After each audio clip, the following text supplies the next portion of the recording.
Chapter 18 of A Long Walk to Water by Linda Sue Park.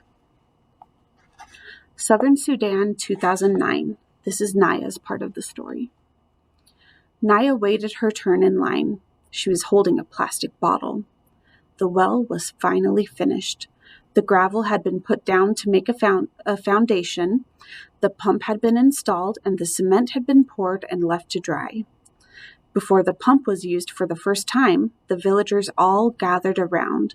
The leader of the workers brought out a big sign made of blue canvas. The canvas had writing on it. The writing was in English, but the leader spoke to Naya's uncle, and Uncle told everyone what the sign said. "In honor of Elm Street School," Uncle said. This is the name of a school in America. The students at the school raised the money for this well to be dug. Uncle held up one end of the sign. The workers' leader held up the other end. Everyone else stood around it, and one of the workers took their picture. The picture would be sent to the American school so that the students there could see the well and the people who were now using it. Then the villagers all got in line to wait their turn for water from the new well. When Naya reached the head of the line, she smiled shyly at her uncle, who paused in his work for a moment to smile back at her. Then he began moving the pump handle, up and down, up and down. A stream of water flowed from the mouth of the pump. Naya held her bottle underneath the pump mouth. The bottle filled up quickly. She stepped aside to let the next person fill a bottle. Then she drank. The water was delicious. It wasn't warm or muddy like the water from the pond. It was cool and clear. Naya stopped drinking and held up the bottle so she could look at it. Funny that something without any color at all could look so nice. She drank a few more sips, then glanced around. Everyone had a bottle or a cup. They were drinking that lovely water, or waiting in line for more, or talking and laughing. It was a celebration. An old granddad standing not far from Naya shook his head. In a loud voice he said, "This is where we used to gather for our bonfire celebrations. I have been sitting on this ground my whole life, and all those years I never knew that I was sitting on top of this good water." Everyone around him laughed. Naya laughed too. In a few more days, the school would be finished. Naya and Dep and Akir would all go to school, along with the other children. Next year, there would be a marketplace where the villagers could sell and buy vegetables and chickens and other goods. There was even talk of a clinic someday, a medical clinic, so they wouldn't have to walk so far to get help, as they had to when Akir was ill. It was the well that was bringing the village all these good things. But the well was not for their use alone. People would come from miles around to fetch good, clean water. Naya knew from listening to the grown-ups that the crew leader had made many arrangements concerning the well. No one was ever to be refused water. Some of the villagers would be responsible for maintaining the well. They would be busy with this new work, so the entire village was to help them with their crops and cattle. Other villagers, including Naya's uncle, would resolve any disputes that arose. The well would change their lives in many ways. I will never again have to walk to the pond for water, Naya thought. She wandered around a little, sipping at her cool, fresh drink. Then she caught sight of the crew leader. He was standing by himself, leaning against one of the trucks and watching her uncle work the pump. Dep saw her looking at the man. "That man, the boss of the workers," Dep said. "You know he is Dinka?" Naya looked up at Dep in astonishment. The Dinka and the Nuer did not look very different physically. You had to look at the scar patterns on people's faces to tell the tribes apart. Dinka scar patterns were different from those of Nuer, but the crew leader had no scars on his face. Naya had heard some of the teenage boys talking about that, wondering why he had no scars when clearly he was a grown man.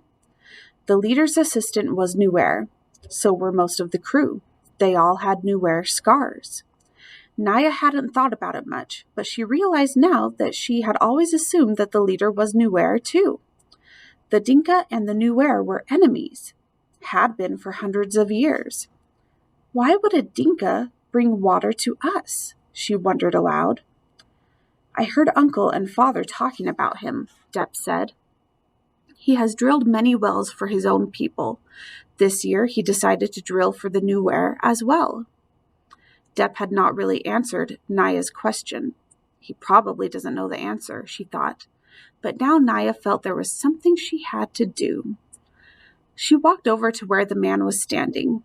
He didn't notice her at first, so she waited quietly. Then he saw her. Hello, he said. Shyness flooded through Naya. For a moment, she didn't think she would be able to speak. She looked down at the ground, then at the stream of water still flowing from the pump mouth. And she found her voice. Thank you, she said, and looked up at him bravely. Thank you for bringing the water. The man smiled. What is your name? He asked. I am Naya. I am happy to meet you, Naya, he said. My name is Salva. Okay, now I'm going to read a message from Salva Dute. This book is based on the true story of my life. I hope that because of the book, more people will learn about the Lost Boys and the country of Sudan. I was born in a small village called Lun Arik in Tanj County, southern Sudan. And just as it says in the book, I stayed in refugee camps in Ethiopia and Kenya for many years before I came to America. I am thankful to a great many people. The United Nations and the International Red Cross supported my life when I was in danger of starvation.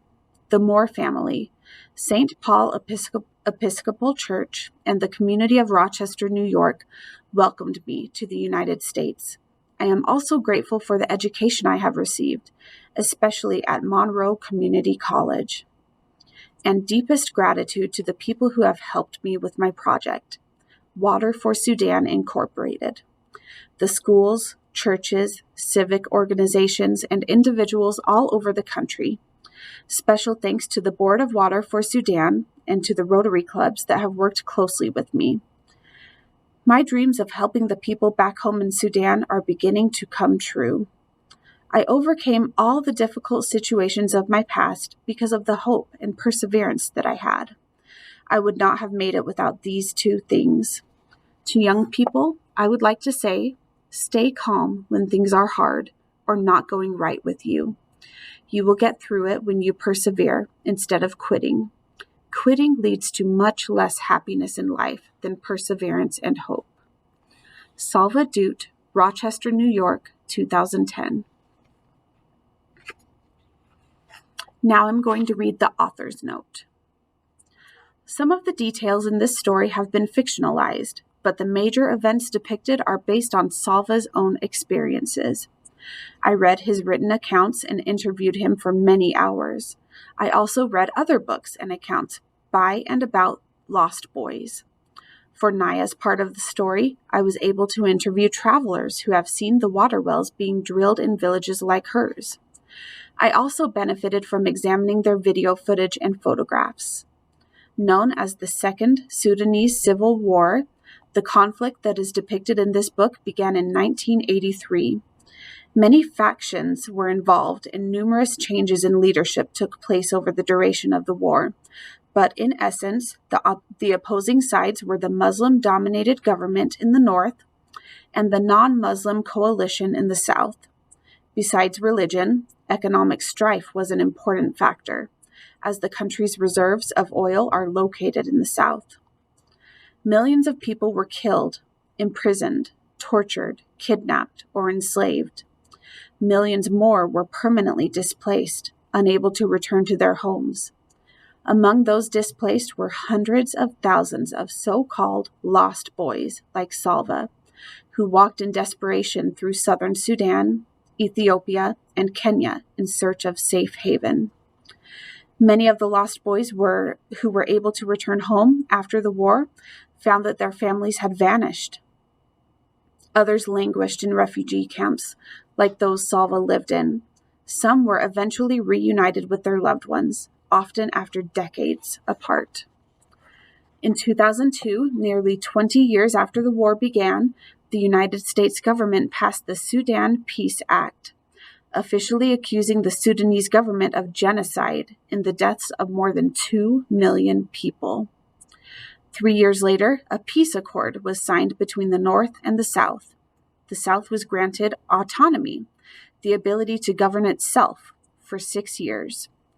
In 2011, a referendum took place in which the citizens of Southern Sudan voted to secede, gaining their independence from the North. Unrest over South Sudan's oil and its political leadership have roiled its infancy as the world's newest nation. The war in Darfur, in the western part of Sudan, is a separate conflict, not covered by the peace accord. As of this writing, that war is still being fought between factions who identify themselves as Arabic and those who consider themselves African. The two wars, combined with several years of severe drought, have brought untold suffering to the people of Sudan. Salva has seen his family in Sudan twice more since the events of this story, including a moving reunion with his cousins, the children of Uncle Jaweer. And amazingly, 7 of the lost boys who walked with Salva from Ethiopia to Kenya met up with him again when they were relocated to Rochester, New York. As of spring 2014, Salva Dute's nonprofit organization Water for South Sudan has drilled more than 250 wells in southern Sudan for Dinka and Nuer communities, supplying fresh water for hundreds of thousands of people. The very first well was drilled in Salva's home village of Loon Arik. Salva moved to South Sudan in 2011 and now lives there. You can learn more about the organization's work at waterforsouthsudan.org. I first met Salva several years ago when my husband and I learned about Water for South Sudan. In 2008 and 2015, my husband traveled to South Sudan to see Salva's work. I am grateful for his help in answering my endless questions. This story could not have been written without him. My family and I feel very fortunate to count Salva as a friend. It has truly been an honor for me to write this book with him. A Long Walk to Water was first published in 2010. Since then, to my surprise and joy, many readers who have learned about Salva Dute's amazing story have been inspired to action. Teachers, librarians, school administrators, parents, and most especially students have raised hundreds of thousands of dollars for Salva's nonprofit organization, Water for South Sudan. The most popular fundraiser is a walk for water. Some schools arrange for students to carry heavy jugs of water while walking, just like Naya does in the book. Other schools take the H2O challenge, drinking only water for a period of time and donating the cost of other beverages such as soda. A wishing well in the school lobby or cafeteria to receive donations of spare change. Paper drops of water sponsored and displayed on a wall. Individual students requesting contributions in lieu of birthday or bar mitzvah gifts. We're so impressed at the multitude of fun, creative, and effective fundraising strategies we've heard about. Salva and I want to sincerely thank you all. Because of your efforts, hundreds of water wells have been drilled, and many of them bear the names of the schools whose donations enabled their construction. Your hard work is literally saving people's lives every single day. If you would like to join this life-saving effort, please visit the website waterforsouthsudan.org. You'll find up-to-date reports on Salva's work, lots of photos and videos, and information on current campaigns, as well as more ideas for fundraising. Keep reading and walk the walk. Linda Sue Park and Salva Dute. That's the end.